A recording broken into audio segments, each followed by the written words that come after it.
Hello and welcome to Adverb classes. My name is Tosif, and in this video we are covering chapter number 1 of class 8th. We are covering class 8 chapter number 1 and subject is political science और social science, right? तो जो आपकी civics की book है उसका जो third part है यानी कि जो एसएसटी की थर्ड बुक है उसका हम चैप्टर नंबर 1 इस वीडियो में कवर करेंगे, जिसमें इसकी एक प्रीवियस वीडियो है।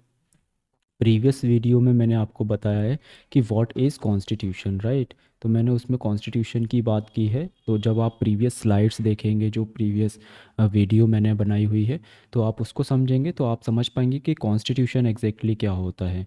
कॉन्स्टिट्यूशन समझने के बाद हम कुछ एक्स्ट्रा टॉपिक्स या फिर हम आगे जब बढ़ेंगे तो हमें समझना होगा कि exactly why we need a constitution, right? तो हमें समझना होगा why we need a constitution. हमें आखिर कॉन्स्टिट्यूशन की ज़रूरत क्या पड़ती है? Why we need, right, why we need a constitution. तो हमें कॉन्स्टिट्यूशन की आखिर क्या ज़रूरत होती है, या फिर हमें ही नहीं किसी भी देश को आखिर कॉन्स्टिट्यूशन की ज़रूरत क्यों पड़ती है?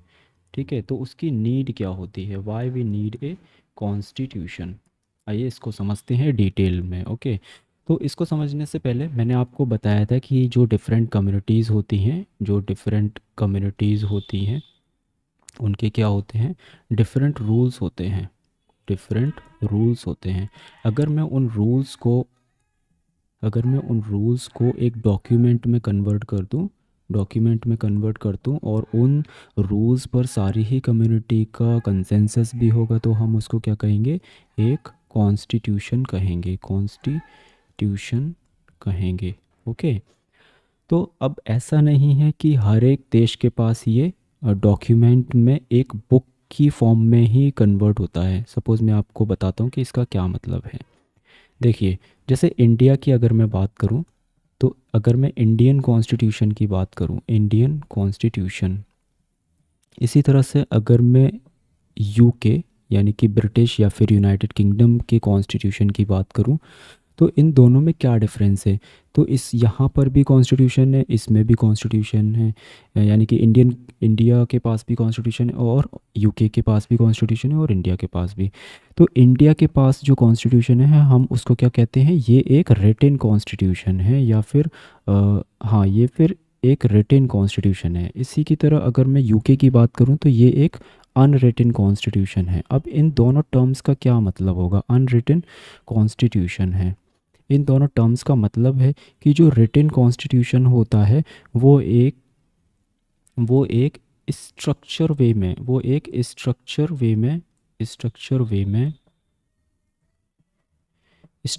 में लिखा होता है, राइट? वो एक स्ट्रक्चर वे में लिखा होता है या फिर वो एक ऑर्गेनाइज्ड वे में लिखा होता है। ऑर्गेनाइज्ड तरीके से लिखा होता है तो उसकी हम एक बुक बना सकते हैं, राइट? तो जो कॉन्स्टिट्यूशन की बुक है वो आप ऑनलाइन भी डाउनलोड कर सकते हैं।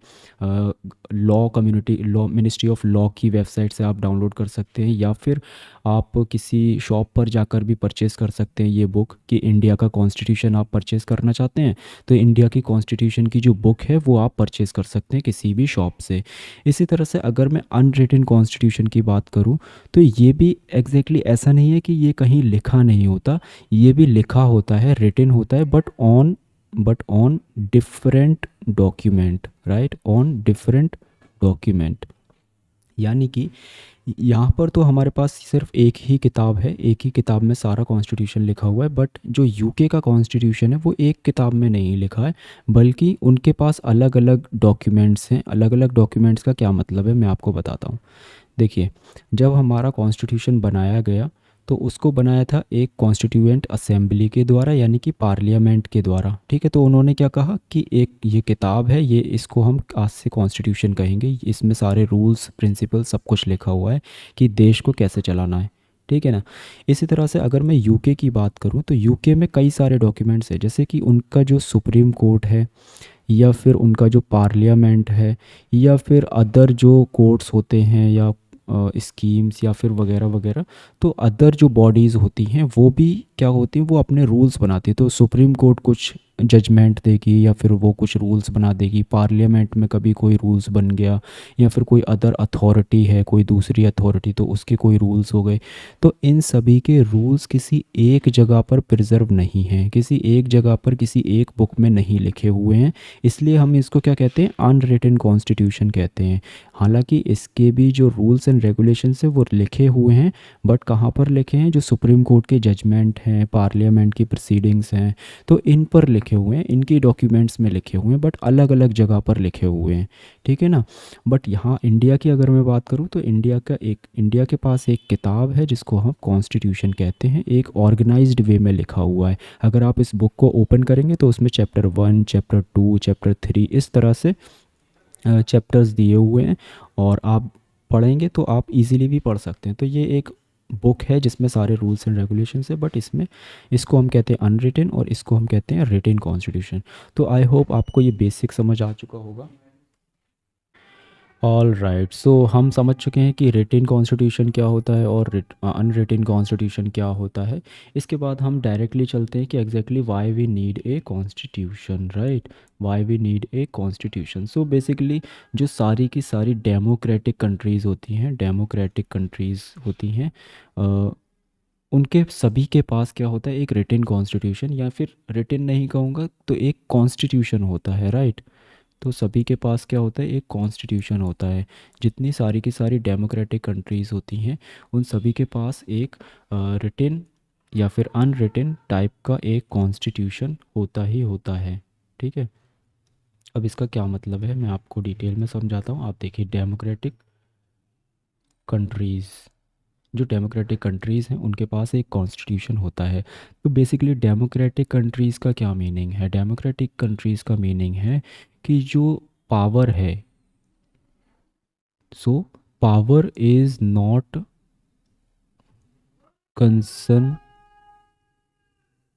Power is not concentrated in only one organ of government. अब इसका क्या मतलब है, देखिए, इसका मतलब है कि जो पावर होती है, यानी कि जो सत्ता होती है, पावर होती है, वो किसी भी एक ऑर्गन में, किसी भी सरकार के किसी एक ऑर्गन में कंसंट्रेटेड नहीं रहती है। Okay now, okay, so power is not concentrated in only one organ of government. तो सरकार के किसी एक हिस्से में पावर कंसंट्रेटेड नहीं रहती है। तो सरकार के ऑर्गन क्या होते हैं, तो वो मैं आपको समझाऊंगा, उसके बाद आप समझ पाएंगे कि एग्जैक्टली डेमोक्रेटिक कंट्रीज़ का क्या मतलब होता है। तो हम यहाँ पर समझेंगे organs of government, organs of government, right. हम यहाँ पे समझेंगे ऑर्गन्स ऑफ गवर्नमेंट क्या होते हैं। तो बेसिकली मेन 3 ऑर्गन्स होते हैं। फर्स्ट अगर मैं बात करूँ तो वो होता है लेजिस्लेचर, जिसको हम क्या कहते हैं, पार्लियामेंट भी बोलते हैं, पार्लियामेंट। ये क्या काम करते हैं, ये लॉज बनाते हैं, लॉ मेकिंग बॉडी होती है, इसको हम कहते हैं लॉ मेकिंग बॉडी। ओके, सो लेजिस्लेचर क्या होता है, पार्लियामेंट मतलब ये एक लॉ मेकिंग बॉडी होती है जहाँ पर लॉ बनाए जाते हैं, यानी कि रूल्स एंड रेगुलेशंस बनाए जाते हैं। ओके, इसी तरह से जो सरकार का दूसरा हिस्सा होता है या फिर ऑर्गन ऑफ गवर्नमेंट होता है, सेकंड ऑर्गन क्या होता है, उसको हम कहते हैं एग्जीक्यूटिव। क्या बोलते हैं, एग्जीक्यूटिव, उसको कहते हैं एग्जीक्यूटिव। इसमें बेसिकली क्या होती है, इसमें मेन गवर्नमेंट होती है। मेन गवर्नमेंट में कौन कौन होता है, जैसे कि प्राइम मिनिस्टर्स होते हैं, प्राइम मिनिस्टर या डेप्यूटी प्राइम मिनिस्टर। इसी तरह से कैबिनेट मिनिस्टर्स होते हैं। ओके, कैबिनेट मिनिस्टर्स होते हैं, या फिर अदर नॉन कैबिनेट मिनिस्टर्स, या फिर जो अदर काइंड ऑफ मिनिस्टर्स भी, other authorities, right, other authorities, जो ब्यूरोक्रेट्स होते हैं। तो वो सारे के सारे मिल के क्या बनाते हैं, सरकार बनाते हैं, और एग्जीक्यूटिव उनको बोलते हैं। इनका काम क्या होता है, बेसिकली इनका काम होता है जो नियम कानून पार्लियामेंट बनाती है उन नियम कानून को इम्प्लीमेंट कराना, राइट, इम्प्लीमेंट कराना, ग्राउंड पर इम्प्लीमेंट कराना। सपोज़ एक नियम बनाया, एक नियम है कि फ्रीडम फ्रीडम ऑफ मूवमेंट आज के बाद लागू नहीं होगा इंडिया में या फिर किसी और देश में। ठीक। तो इस लॉ को बनाने का काम है पार्लियामेंट के पास। अगर ये लॉ बन जाता है, उसके बाद जो नियम कानून इम्प्लीमेंट कराया जाएगा या फिर उसको लागू कराया जाएगा, या फिर उसको कैसे लागू किया जाए, देख रेख कैसे की जाए कि एग्जैक्टली कोई मूव कर रहा है या नहीं कर रहा, तो उस वो काम कौन करेगा? वो काम करेगी गवर्नमेंट, यानी कि एग्जीक्यूटिव बॉडी। इसी तरह से हमारे पास गवर्नमेंट का थर्ड ऑर्गन होता है, उसको हम कहते हैं जुडिशरी। ठीक। उसको हम कहते हैं जुडिशरी, यानी कि लेजिस्लेचर, एग्जीक्यूटिव और जुडिशरी को मिला के क्या होता है, गवर्नमेंट बनती है। और ये तीनों ही क्या होते हैं, ऑर्गन्स ऑफ गवर्नमेंट होते हैं। जुडिशरी यानी कि जो कोर्ट्स होती हैं, कोर्ट्स यानी कि सुप्रीम कोर्ट है, हाई कोर्ट है। इसी तरह से जो डिस्ट्रिक्ट कोर्ट्स होते हैं, डिस्ट्रिक्ट कोर्ट्स होते हैं, तो इन ये सभी क्या हैं, कोर्ट्स हैं, और इनको जुडिशरी बोलते हैं, राइट। तो ये आप समझ चुके हैं कि ऑर्गन ऑफ गवर्नमेंट क्या है। तो इन ऑर्गन ऑफ गवर्नमेंट के पास अलग अलग पावर्स होती हैं। इसके पास अलग पावर है, इसके पास अलग पावर है, और इसके पास अलग पावर है। यानी कि इसके पावर लॉ लॉ मेकिंग की पावर है, पार्लियामेंट के पास लॉ बनाने की पावर है, और जो सरकार है, एग्जीक्यूटिव बॉडी है, उसको इम्प्लीमेंट करने की पावर है, और जुडिशरी के पास उसको चेक करने की पावर है कि एग्जैक्टली जो रूल बना है या इम्प्लीमेंट है तो वो सही है, राइट है या रॉन्ग है, राइट। आई होप कि आप समझ चुके हैं। ओके। तो जो पावर होती है वो किसी एक ऑर्गन के पास नहीं होती, बल्कि सभी के पास होती है, लेजिस्लेचर के पास, एग्जीक्यूटिव के पास और जुडिशरी के पास। ओके। और अगर ऐसा एक सिस्टम है जहाँ पर पावर एक ऑर्गन के पास नहीं है बल्कि सभी ऑर्गन में बटी हुई है, डिस्ट्रीब्यूट है, तो हम ऐसे सिस्टम को क्या कहते हैं कि डेमोक्रेटिक सिस्टम बोलते हैं, या फिर डेमोक्रेटिक कंट्री होती है वो एक एक ऐसी कंट्री जहाँ पर पावर किसी एक ऑर्गन के पास नहीं होती है। आई होप कि आपको समझ आ चुका होगा कि all democratic countries have constitution, की सारी ही डेमोक्रेटिक कंट्रीज़ के पास क्या होता है, कॉन्स्टिट्यूशन होता है। कॉन्स्टिट्यूशन में सबकी पावर्स डिफाइन होती हैं, लिखी होती हैं। ओके। इसी तरह से अब मैं एक और मेन फैक्ट आपको बताने वाला हूँ जो कि आपको याद रखना है। सपोज लेट्स सी हियर, हमने ये देखा कि सारी डेमोक्रेटिक कंट्री के पास कॉन्स्टिट्यूशन होता है। ओके। तो नेक्स्ट है, not necessary that all countries have a constitution are democratic. अब इसका क्या मतलब है कि सारी की सारी जो कंट्री हैं, अगर मान लीजिए कि वर्ल्ड में जितनी भी कंट्री हैं, वर्ल्ड में ऑल कंट्रीज़ के पास मान लीजिए जितनी भी कंट्रीज़ हैं उन सभी के पास अगर कॉन्स्टिट्यूशन है, तो ऐसा नहीं है कि सारी ही कंट्री वो क्या है, डेमोक्रेटिक कंट्री हैं, राइट। अब इसका मतलब मैं दोबारा से समझा देता हूँ कि not necessary that all countries have a constitution, all not necessary that all countries have constitution. ऐसा ज़रूरी नहीं है कि सारी ही कंट्री जिनके पास कॉन्स्टिट्यूशन है आर डेमोक्रेटिक, ऐसा ज़रूरी नहीं है कि सारी ही कंट्री जिनके पास कॉन्स्टिट्यूशन है वो डेमोक्रेटिक होती हैं। ऐसी बहुत सारी कंट्री हैं जिनके पास कॉन्स्टिट्यूशंस तो है बट वो एक डेमोक्रेटिक कंट्री नहीं है, राइट। अब इसका क्या एग्जांपल हो सकता है, तो देखो, ऐसी कंट्री जिनके पास कॉन्स्टिट्यूशन तो होता है, ऐसी कंट्री जिनके पास कॉन्स्टिट्यूशन तो होता है बट वो डेमोक्रेटिक नहीं होती, राइट, डेमोक्रेटिक नहीं होती हैं। सपोज़ अगर मैं बात करूँ, आप एग्ज़ाम्पल ले सकते हैं चाइना का, राइट। चाइना एक अच्छा एग्ज़ाम्पल है। चाइना के पास एक कॉन्स्टिट्यूशन है, बट वो एक डेमोक्रेटिक कंट्री नहीं है। डेमोक्रेटिक कंट्री वो होती है जहाँ पर लोग वोट देते हैं, पीपल वोट करते हैं, ठीक, और पावर डिस्ट्रीब्यूट होती है। जो पावर होती है वो डिस्ट्रीब्यूट होती है डिफरेंट ऑर्गन्स में, राइट। तो आपको आई होप कि आपको समझ आ गया होगा कि सब ऐसी कंट्री जिनके पास कॉन्स्टिट्यूशन तो है बट वो डेमोक्रेटिक नहीं है, तो वो एक चाइना है। जैसे कि उसके पास कॉन्स्टिट्यूशन है बट वो डेमोक्रेटिक नहीं है, यानी कि लोगों के लिए रिस्पॉन्सिबल नहीं है वहाँ की गवर्नमेंट। तो डेमोक्रेटिक कंट्री का मतलब है कि रिस्पॉन्सिबल गवर्नमेंट होना बहुत ज़रूरी है, रिस्पॉन्सिबल, अगर वहाँ पे कोई भी बात होती है, कोई भी डिसीज़न लिया जाता है, तो सरकार उसके लिए रिस्पॉन्सिबल नहीं होती है। ओके, आई होप कि आपको समझ आ चुका होगा। इसके बाद हम समझते हैं कि पर्पस क्या है एग्जैक्टली कॉन्स्टिट्यूशन का। तो बेसिकली नीड ही है, पर्पस क्या है उसको समझते हैं। पर्पस ऑफ कॉन्स्टिट्यूशन, कॉन्स्टिट्यूशन का क्या पर्पस है। बेसिकली इसको आप समझ सकते हैं कि कॉन्स्टिट्यूशन लेज आउट सर्टेन आइडियल्स। कॉन्स्टिट्यूशन हमें क्या बताता है, कुछ आइडियल्स बताता है। क्या बताता है, कुछ आइडियल्स बताता है। और आइडियल्स क्या होता है, बेसिकली विज़न होता है, किसी भी सोसाइटी का विज़न, किसी भी सोसाइटी का गोल। यानी कि एक सोसाइटी है, वो किस डायरेक्शन में जाना चाहती है फ्यूचर में, एक सोसाइटी के प्रिंसिपल्स क्या हैं, सिद्धांत क्या हैं। ठीक, जैसे कि सिद्धांत, गोल, विजन क्या हो सकते हैं। अगर मैं एग्जाम्पल की बात करूं तो एग्जाम्पल हो सकते हैं जैसे इक्वेलिटी। इक्वेलिटी, तो अगर मैं इंडिया की बात करता हूं तो इंडिया में इक्वेलिटी है, समानता का अधिकार है, सभी के पास समान अधिकार है। ठीक है, तो अगर इंडिया में इक्वेलिटी है तो इसका मतलब इंडिया के आइडियल्स क्या है, इंडिया का आइडियल है इक्वेलिटी। तो ये इंडिया का एक विजन है, गोल कह सकते हैं आप इसको, प्रिंसिपल भी कह सकते हैं कि इंडिया के कॉन्स्टिट्यूशन का सिद्धांत क्या है, इक्वेलिटी। इंडिया के कॉन्स्टिट्यूशन का सिद्धांत क्या है, इक्वेलिटी। राइट, आई होप कि आपको आइडियल्स का मतलब समझ आ गया होगा। आइडियल्स वो चीज़ें जिनके बेसिस पर पूरी सोसाइटी बनी होती है, जिनके बेसिस पर पूरा कॉन्स्टिट्यूशन बना होता है। ठीक, वो वैल्यूज़ कह सकते हो आप इनको, कि ऐसी वैल्यूज़ जिनके बेसिस पर पूरी सोसाइटी ग्रो करती है। ठीक, a constitution tells us fundamental nature. तो कॉन्स्टिट्यूशन बेसिकली हमें क्या बताता है, फंडामेंटल नेचर बताता है, fundamental nature of society. Constitution पढ़ने के बाद आपको पता चलता है कि फंडामेंटल नेचर ऑफ सोसाइटी कैसा है।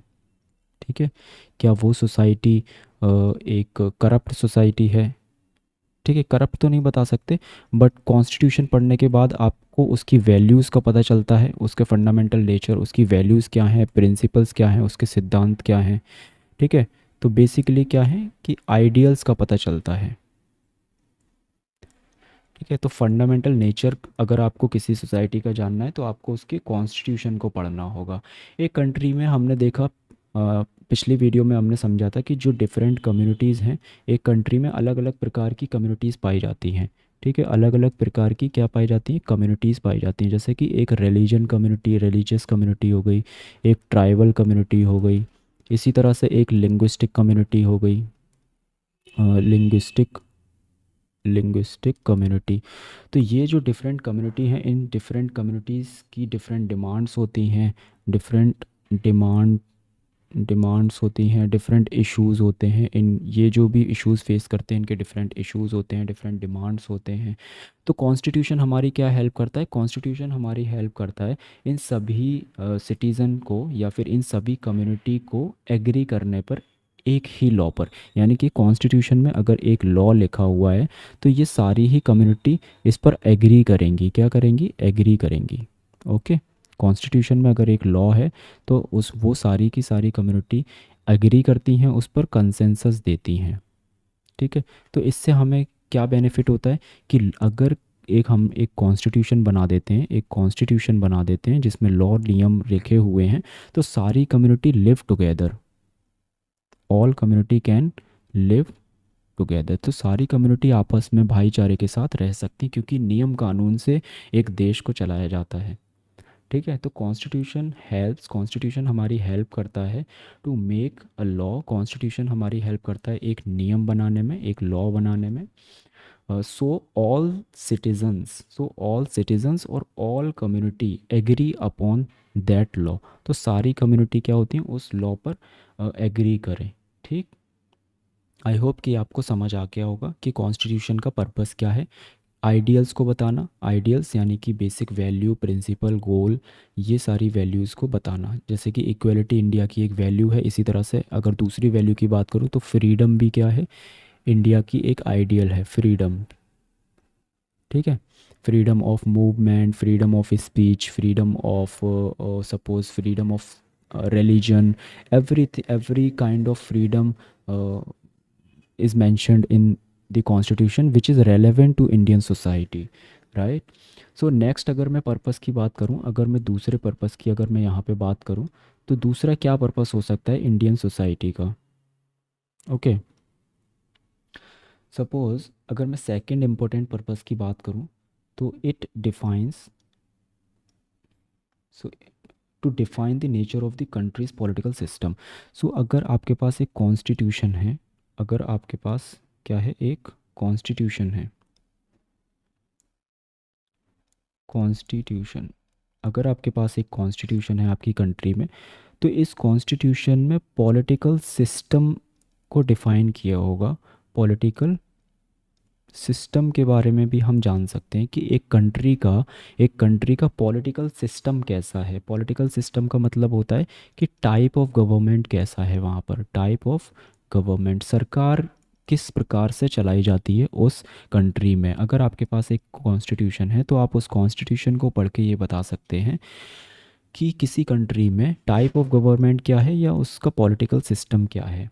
जैसे कि फॉर एग्जांपल अगर मैं एग्जांपल दूं आपको, तो अर्लियर यानी कि पहले क्या होता था कि नेपाल में, अगर मैं नेपाल की बात करूं, तो पहले नेपाल में किंग राज करते थे, राइट? किंग राजा थे और उन्हीं का रूल चलता था, वो रूल करते थे, वही रूलर थे। तो ये पहले की बात है, अर्लियर। बट अगर मैं आज के समय की बात करूं तो नेपाल में डेमोक्रेसी है, डेमोक्रेसी है, और ये कॉन्स्टिट्यूशन भी है इनके पास, ठीक है? इनके पास एक कॉन्स्टिट्यूशन है। तो अब वो गवर्नमेंट, उनके पास जो सरकार है, वो डिफरेंट ऑर्गन में पावर को बांट दिया गया है, राइट? लेकिन जो पहले जो किंग था, राजा था, तो वो क्या था, वो सिर्फ अपनी ही मनमानी करता था भाई, जिसे जो करवाना है वो जिसे जो करना है वो करता रहे, लेकिन किसकी चलेगी? राजा की ही चलेगी अल्टीमेटली, ठीक है ना? तो हम ऐसे सिस्टम को क्या बोलते हैं? मोनार्की बोलते हैं, मोनार्की, ठीक है? या फिर मोनार्की, जहाँ पे एक मोनार्क होता है, मोनार्क मतलब एक राजा होता है, वो अपना मनमानी करता है, अपनी चलाता है अपने ही देश में, ठीक है ना? तो ये तो हो गई बात नेपाल की, ठीक। अगर मैं इंडिया की बात करूं तो इंडिया में कौन सा सिस्टम है? इंडिया में एक पार्लियामेंट्री डेमोक्रेसी है, यानी कि इंडिया में डेमोक्रेसी तो है ही है, लेकिन यहाँ पर पार्लियामेंट फॉर्म में है, जहाँ पर पार्लियामेंट लॉ बनाती है। पार्लियामेंट क्या बनाती है? लॉज बनाती है। तो हम इसको कहते हैं इंडिया एक डेमोक्रेटिक रिपब्लिक है। ओके, आई होप कि आपको समझ आ रहा होगा। तो हमें समझ में आया कि कॉन्स्टिट्यूशन का पर्पस क्या होता है, आइडियल्स को डिफाइन करना, आइडियल्स का पता लगाना, और कॉन्स्टिट्यूशन से हमें पता लगता है कि पॉलिटिकल सिस्टम कैसा है किसी भी कंट्री का। ओके, आई होप कि आपको समझ आ चुका होगा। और कॉन्स्टिट्यूशन के अदर बेनिफिट्स भी होते हैं, कॉन्स्टिट्यूशन के अदर बेनिफिट्स, यानी कि कॉन्स्टिट्यूशन से हमें और भी चीज़ें पता लगाई जा सकती हैं। जैसे कि अगर मैं बात करूं, सपोज कॉन्स्टिट्यूशन हमारे लिए क्यों बेनिफिट होता है, क्योंकि एक गाइडलाइन देता है, एक गाइडलाइंस देता है, ताकि सभी की सेफ्टी,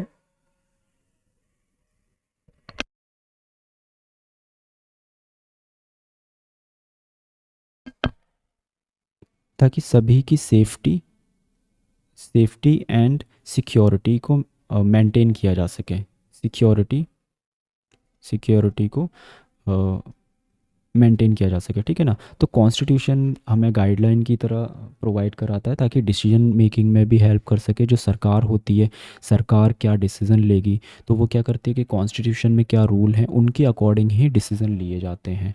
ओके, तो डिसीजन मेकिंग में भी हेल्प करता है एक कॉन्स्टिट्यूशन। इसके बाद अगर मैं एक डेमोक्रेसी की बात करूँ, इन ए डेमोक्रेटिक कंट्री या इन a democracy, in a democracy, अगर मैं एक डेमोक्रेटिक कंट्री की बात करूं, तो डेमोक्रेसी में क्या होता है कि हमारे पास एक रिस्पॉन्सिबल लीडर होता है, रिस्पॉन्सिबल लीडर, रिस्पॉन्सिबल लीडर होता है। रिस्पॉन्सिबल लीडर का मतलब ये होता है कि अगर वो कोई भी डिसीज़न लेता है तो वो लोगों को बताएगा कि उसने ये डिसीज़न क्यों लिया। ठीक है ना। अगर वो डिसीज़न का कोई नेगेटिव इम्पैक्ट होता है तो वो रिस्पॉन्सिबिलिटी अपने ऊपर लेता है कि भाई मेरी रिस्पॉन्सिबिलिटी है कि मैंने ये डिसीज़न लिया और मेरी ही गलती है। राइट। तो एक डेमोक्रेसी में एक रिस्पॉन्सिबल लीडर होता है। रिस्पॉन्सिबल लीडर होता है। इसके अलावा आप कह सकते हैं कि रिस्पॉन्सिबल रिस्पॉन्सिबल गवर्नमेंट होती है। डेमोक्रेसी में क्या होती है? रिस्पॉन्सिबल गवर्नमेंट होती है। किसके लिए रिस्पॉन्सिबल है? यानी कि आप किसको रिस्पॉन्सिबल हैं? ठीक है। तो ये पीपल को रिस्पॉन्सिबल है, पीपल ऑफ इंडिया, यानी कि इंडिया के जो लोग हैं, इंडिया की जो जनता है, उनके लिए रिस्पॉन्सिबल है। उनको बताएंगे कि हाँ ये मेरी गलती है। तो what ever the reason, so responsibility किसकी होगी? सरकार की होगी। रिस्पॉन्सिबिलिटी किसकी होगी? नेता की होगी, जो लीडर हैं। ठीक है ना। तो एक डेमोक्रेटिक कंट्री में रिस्पॉन्सिबल गवर्नमेंट होती है। और ये रूल्स कहाँ लिखे होते हैं? ये कॉन्स्टिट्यूशन में लिखे होते हैं बेसिकली। ठीक है ना। इसके बाद इसके बाद हम देखते हैं कि कॉन्स्टिट्यूशन सेफगार्ड करता है हमें मिसयूज़ ऑफ अथॉरिटी से। सेफगार्ड सेफगार्ड मतलब बचाता है हमें किससे? Against against misuse misuse of authority. Misuse of authority. Authority क्या होती है? अथॉरिटी की बेसिकली जिसके पास डिसीजन लेने की पावर होती है। ओके। अथॉरिटी वो बॉडी होती है, वो कम्युनिटी या ग्रुप होता है जिसके पास डिसीजन लेने की पावर होती है। सपोज़ जैसे कि डिफरेंट काइंड ऑफ अथॉरिटी की अगर मैं बात करूँ तो पुलिस एक अथॉरिटी है ना। पुलिस या फिर मिनिस्टर्स होते हैं, ये सारे ही लोग क्या हैं? ये अथॉरिटी इनके पास होती है कि वो कुछ डिसीजंस ले सकते हैं। बट उनके जो डिसीजंस होते हैं वो लिमिट में होने चाहिए। यानी कि एक लिमिट है। ऐसा नहीं है कि पुलिस है तो कुछ भी कर सकती है या फिर कोई मिनिस्टर है तो वो कोई भी डिसीजन ले सकता है। बट ऐसा है ना। तो कॉन्स्टिट्यूशन में वो डिफ़ाइन किया गया है, कॉन्स्टिट्यूशन में लिखा गया है कि सारे की सारे लोगों की जो अथॉरिटी, सारे ही अथॉरिटी की जो पावर है वो लिमिटेड पावर है। किसी के पास अल्टीमेट पावर नहीं है, किसी के पास एब्सोल्यूट पावर नहीं है। अगर कोई भी पावर का मिसयूज़ करता है अगर कोई भी पावर का मिसयूज़ करता है कोई भी अथॉरिटी, तो उसके अगेंस्ट में हमारे पास सेफगार्ड है, कॉन्स्टिट्यूशन है। तो हम क्या कर सकते हैं? हम कोर्ट में जा सकते हैं उसके अगेंस्ट। कोर्ट क्या करेगा कि कोर्ट बताएगा कि देखो भाई, कॉन्स्टिट्यूशन में तो ये रूल लिखा है लेकिन तुमने ये फॉलो ही नहीं करा। तो अब रिस्पॉन्सिबिलिटी किसकी होगी? उस अथॉरिटी की होगी। तो इस कारण से हमें कॉन्स्टिट्यूशन की हेल्प लेनी होती है जब भी मिसयूज़ ऑफ अथॉरिटी होता है। ठीक है। आई होप ये आपको समझ आ रहा होगा। आगे देखते हैं।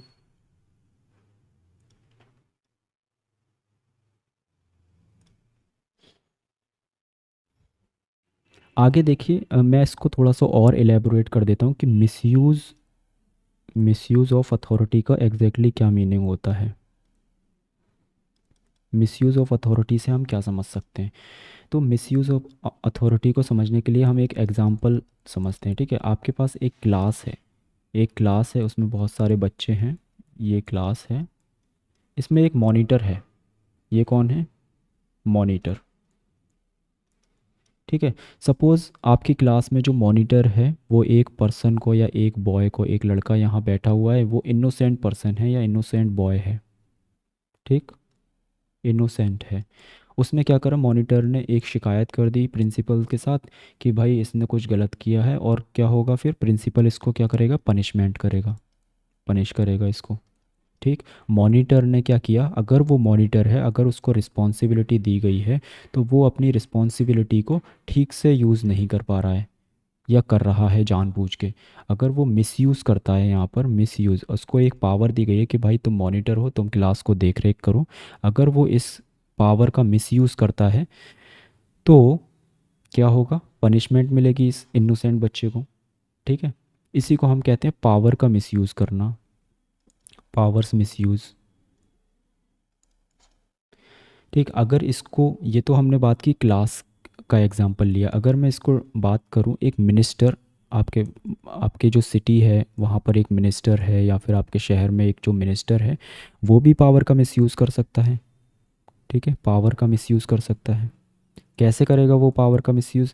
जैसे कि सपोज़ कीजिए कि एक गवर्नमेंट टेंडर है, अगर उसके पास कोई जाता है कि हमें दे दो वो टेंडर, बट वो उसको रिजेक्ट कर देता है इंटेंशनली, जबकि जो डॉक्यूमेंट्स हैं वो सारे के सारे ही उसके फेवर में हैं। ठीक है ना? तो एक मिनिस्टर डिनाई कर सकता है, मना कर सकता है किसी भी काम के लिए, फेयर प्रोजेक्ट के लिए। अगर कोई चीज़ फेयर है फिर भी वो उसको मना कर रहा है, तो इस केस में क्या होगा, वो पावर का मिसयूज़ होगा। इसी तरह से एक और एग्जांपल अगर आप समझना चाहें कि मान लीजिए मिनिस्टर है, उसके पड़ोसी से उसकी अच्छी बनती नहीं है, तो वो क्या करेगा, मिनिस्टर पड़ोसी को धमका देगा, है ना? तो ये भी क्या है, मिनिस्टर, ये भी पावर का मिसयूज़ है, पावर का मिसयूज़ है। इसी तरह से अगर मान लीजिए मिनिस्टर है, मिनिस्टर के साथ कोई भी किसी के साथ फ़ाइट हो जाती है, तो वो पुलिस स्टेशन में फ़ोन करके बोलता है कि भाई तुम इनकी शिकायत मत लिखना, है ना? तो वो पुलिस स्टेशन को धमका सकता है। तो मिनिस्टर के पास जो पावर होती है वो इसका गलत इस्तेमाल करता है। इसी को हम कहते हैं मिसयूज़ ऑफ पावर। ठीक, मिसयूज़ ऑफ अथॉरिटी। जो रिस्पॉन्सिबिलिटी आपको दी गई थी बट आप उसके अकॉर्डिंग काम नहीं कर रहे हैं, आप उसका गलत इस्तेमाल कर रहे हैं। ठीक, अब देखिए कॉन्स्टिट्यूशन हमें क्या क्या प्रोवाइड कराता है। कॉन्स्टिट्यूशन हमें फंडामेंटल राइट्स प्रोवाइड कराता है। कॉन्स्टिट्यूशन हमें क्या देता है, फंडामेंटल फंडामेंटल राइट। थोड़ी सी लॉन्ग वीडियो होगी बट आप अगर ये पूरी वीडियो देखेंगे तो आपको बेटर समझ आ जाएगा, क्रिस्टल क्लियर, राइट। सो फंडामेंटल राइट्स देता है। फंडामेंटल राइट किसके लिए होते हैं, ऑल सिटीजन्स के लिए, सभी के लिए होते हैं। कोई भी फ़र्क नहीं पड़ता अगर वो पुअर है, इलिटरेट है, या फिर कोई गांव में रहता है, कोई फ़र्क नहीं पड़ता। अगर मान लीजिए एक फंडामेंटल राइट दिया जाता है, right to equality, right to equality, अगर ये फंडामेंटल राइट दिया जाता है तो ये सभी के लिए लागू होता है, सभी को समानता का अधिकार है। ठीक है ना? इसी तरह से इसी तरह से कॉन्स्टिट्यूशन हमें बताता है कि डिस्क्रिमिनेशन नहीं करना होता आपस में। डिस्क्रिमिनेशन मतलब भेदभाव, कि जो सोसाइटी है, आपके साथ जो लोग रहते हैं उनके बीच में डिस्क्रिमिनेशन मत करो, आपस में भेदभाव मत करो, कोई ऊंचा है कोई नीचा है, कोई गरीब है कोई अमीर है, इस तरह का भेदभाव, डिस्क्रिमिनेशन मत करो। ठीक है ना? इसी तरह से कॉन्स्टिट्यूशन हमें हेल्प किस में करता है, कॉन्स्टिट्यूशन हमें सेफ गार्ड प्रोवाइड कराता है, हमें बचाता है किससे, एवरी टायरनी से या फिर एवरी अथॉरिटी के मिसयूज़ से, सेफ गार्ड प्रोवाइड कराता है मिसयूज़ ऑफ पावर से।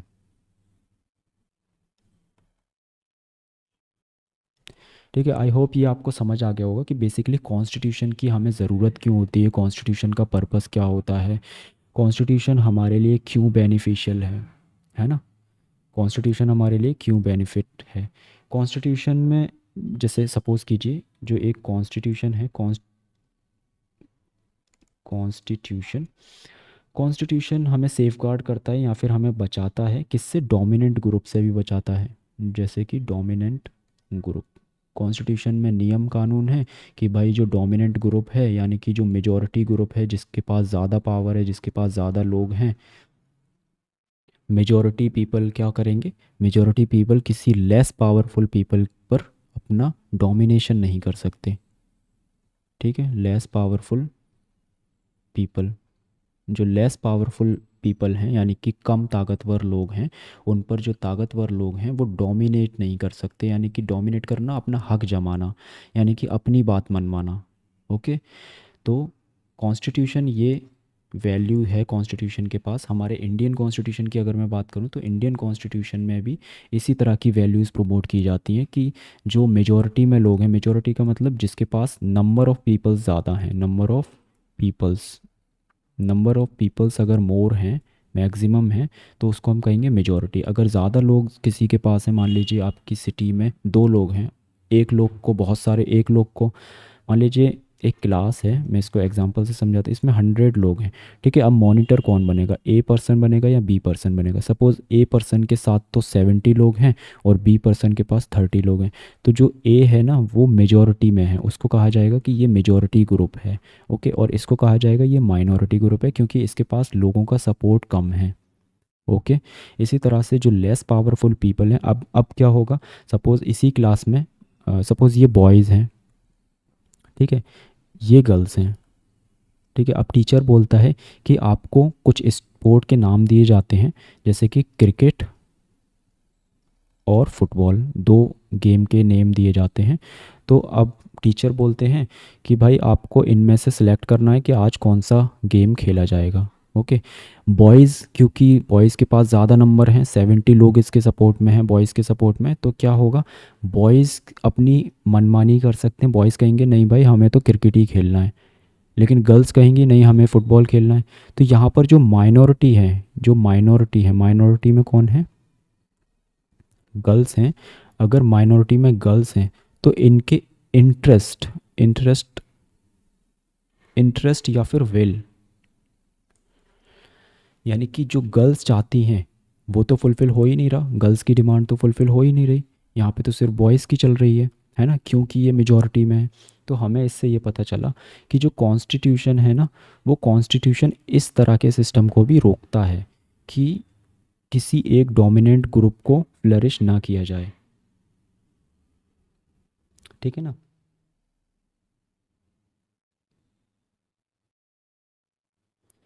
सो so constitution ensure constitution ensure that dominant a dominant group so constitution ensure that a dominant group does not use its power uh, against against other less powerful people। ठीक है। तो constitution ensure करता है कि जो dominant group है या majority में जो ग्रुप है वो लेस पावरफुल पीपल के खिलाफ पावर का इस्तेमाल ना कर सकें। ओके। तो कॉन्स्टिट्यूशन इससे रोकता है, ऐसे नियम कानून हमारे कॉन्स्टिट्यूशन में भी बने हुए हैं। ओके। जैसे कि मैंने आपको एग्जांपल भी बताया, मेजॉरिटी में जो बॉयज़ हैं वो अपना हक जमा लेते हैं, डोमिनेट करते हैं। ठीक है ना। इसी तरह से गर्ल्स माइनॉरिटी में होती है तो उनके इंटरेस्ट को फुलफ़िल नहीं किया जाता। तो इसी तरह से जो कॉन्स्टिट्यूशन हमें रूल्स देता है, वो रूल्स हमारे लिए क्या हेल्प करते हैं, वो इंश्योर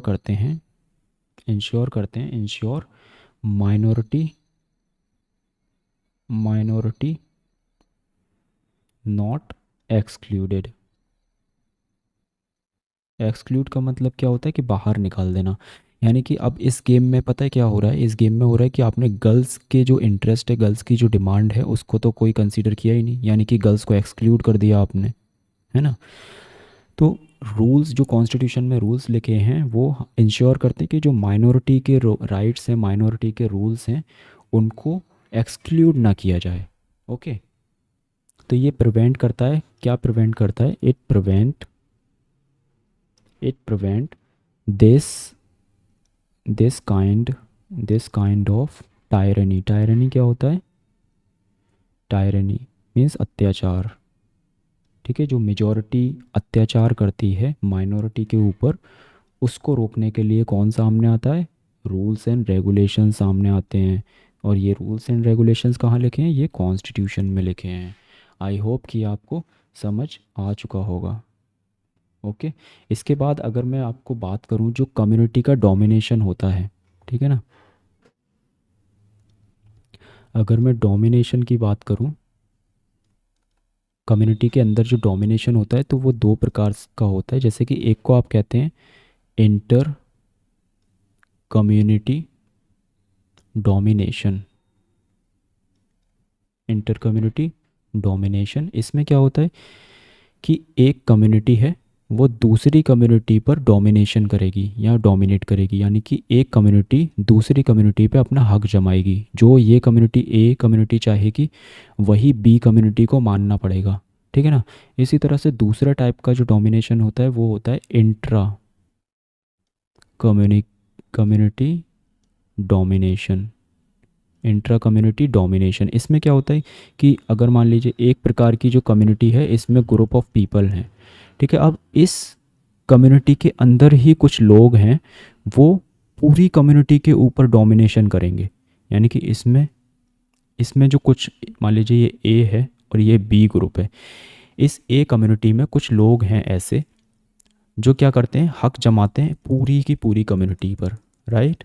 जो अपने आप को लीडर समझते हैं, जो अपने आप को बहुत बड़ा तानाशाह वगैरह करते हैं, या फिर लोग अपने आप को पावरफुल समझते हैं, तो वो पूरी की पूरी कम्युनिटी को ही डोमिनेट करते हैं। ओके, ये छोटा सा एक ग्रुप इस पूरी अपनी ही कम्युनिटी को डोमिनेट करेगा, तो उसको हम क्या कहेंगे, इंट्रा कम्युनिटी। यानी कि कम्युनिटी के अंदर ही डोमिनेशन हो रहा है, और यहाँ पर है इंटर कम्युनिटी, यानी कि एक कम्युनिटी दूसरी कम्युनिटी पर डोमिनेट कर रही है। तो आई होप ये भी आपको समझ आ चुका होगा। ओके, इसके बाद आगे स्लाइड चलते हैं, आगे चलते हैं। आगे हम समझेंगे कि reason why we need constitution.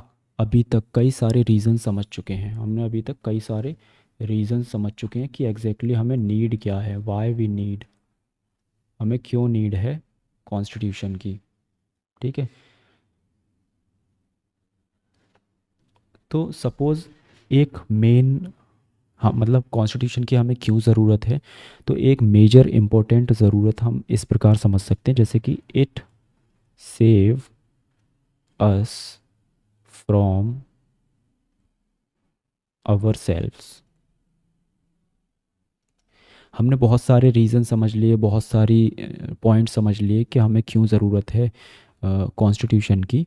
यहाँ पर एक और पॉइंट आता है कि कॉन्स्टिट्यूशन, इट का मतलब constitution, it save, constitution save करता है हमें हमसे ही।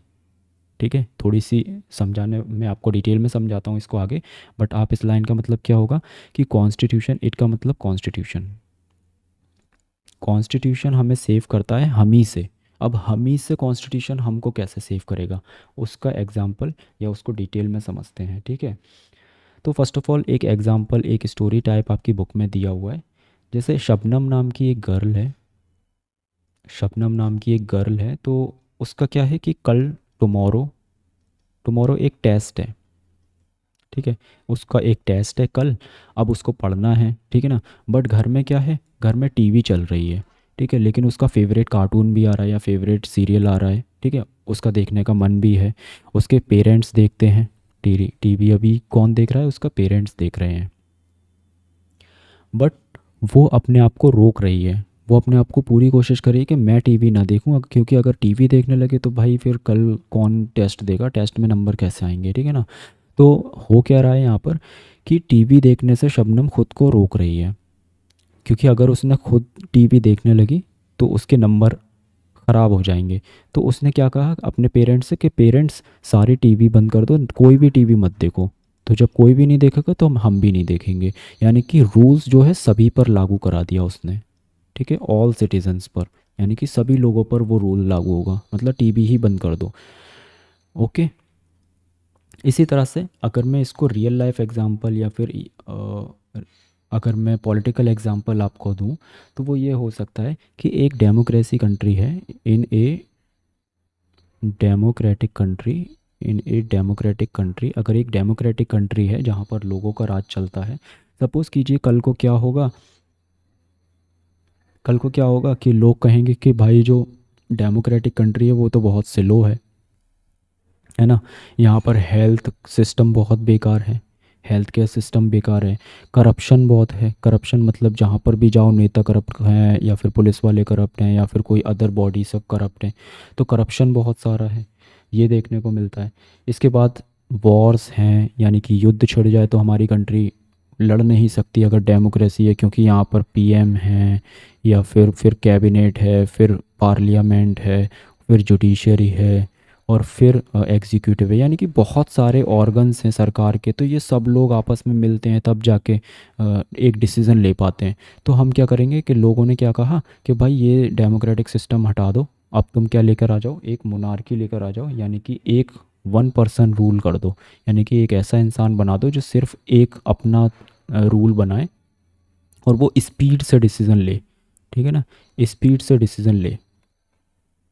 आई होप कि आपको समझ आ रहा होगा ये क्यों हो रहा है। मैं आपको ये समझाना चाह रहा हूँ कि हमें कॉन्स्टिट्यूशन हमसे ही कैसे बचाता है।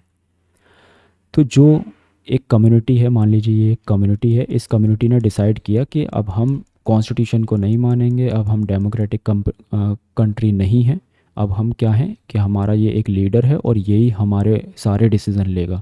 अगर लड़ाई हो गई किसी के साथ तो ये लड़ेगा, मतलब ये डिसीज़न लेगा। Corruption, health care system slow है तो ये बहुत फास्ट हो जाता है। एक पर्सन अगर रूल करता है तो बहुत फास्ट होता है, यानी कि ये हम राजा बना लेते हैं अपना, तो ये होगा। अब ऐसी सिचुएशन में पता है क्या होता है, ऐसी सिचुएशन में जो दूसरे ग्रुप होते हैं, माइनॉरिटी ग्रुप होती है, उसके तो फिर इंटरेस्ट को फुलफिल नहीं होता ना, है ना। इसी कारण से कॉन्स्टिट्यूशन सेफ गार्ड करता है। कॉन्स्टिट्यूशन भाई ये कहता है कि भाई तुम कुछ भी कर लो लेकिन तुम ये सब नहीं कर सकते, तुम एक पॉलिटिकल सिस्टम चेंज नहीं कर सकते हमारी कंट्री का। क्या नहीं कर सकते? पॉलिटिकल सिस्टम पूरा का पूरा चेंज नहीं कर सकते। कि कल को तुम कहो कि भाई पीएम को हटा दो, पीएम को हटा दो, एक राजा लेकर आ जाओ, एक राजा बना दो अपने देश में, पीएम हटा दो। क्योंकि पीएम और बाकी के जो सारे लोग होते हैं, नेता लोग होते हैं, वो बहुत स्लो काम करते हैं। राजा होगा वो सिर्फ अपना एक धाकड़ से एक बार में ही डिसीजन लेगा, ठीक है ना। तो ऐसा नहीं हो सकता। कॉन्स्टिट्यूशन कहता है कि भाई पॉलिटिकल सिस्टम तुम ऐसे नहीं हटा सकते, क्योंकि जो पॉलिटिकल सिस्टम है, जो पार्लियामेंट्री सिस्टम है, जो डेमोक्रेटिक सिस्टम है, ये क्या है, ये हमारी कंट्री का एक बेसिक स्ट्रक्चर है। ये एक बेसिक स्ट्रक्चर है हमारी कॉन्स्टिट्यूशन का स्ट्रक्चर। बेसिक स्ट्रक्चर मतलब कि जिस बेस पर पूरा कॉन्स्टिट्यूशन बना है, जिस पर हमारी नींव खड़ी है, जिस पर हमारी सोसाइटी वैल्यू करती है, यानी कि हमारी सोसाइटी जिस तरह से चलती है। तो हमारे जो फोर फादर थे, यानी कि जिन्होंने कॉन्स्टिट्यूशन बनाया था, जैसे कि B.R. अम्बेडकर, है ना, ऐसे जो लोग थे, उन्होंने क्या कहा कि भाई जो हमारी कंट्री है इंडिया, वो एक डेमोक्रेटिक कंट्री रहेगी, जहाँ पर लोग यानी कि पीपल का राज चलेगा, लोगों का राज चलेगा। और सरकार कैसी होगी, और जो गवर्नमेंट होगी वो रिस्पॉन्सिबल गवर्नमेंट होगी। अगर गवर्नमेंट कोई भी गलत डिसीज़न लेती है तो वो लोगों को जवाब देगी कि हमने ये डिसीज़न क्यों लिया। लेकिन अब लोग ही खुद ही कहने लगे कि भाई नहीं नहीं, हमें तो एक राजा चाहिए। तो फिर कॉन्स्टिट्यूशन आगे आता है, और कॉन्स्टिट्यूशन में जो रूल्स एंड रेगुलेशंस है वो इस चीज़ को मना करते हैं कि भाई पॉलिटिकल सिस्टम चेंज नहीं हो सकता, क्योंकि ये एक बेसिक स्ट्रक्चर है। ओके, आई होप कि अभी आपको समझ आ चुका होगा, ठीक है। आगे हम समझेंगे इंडियन कॉन्स्टिट्यूशन के की फीचर्स क्या हैं। इंडियन कॉन्स्टिट्यूशन के की फीचर्स क्या हैं, इसको हम नेक्स्ट वीडियो में समझेंगे। So we will see you in the next video, okay.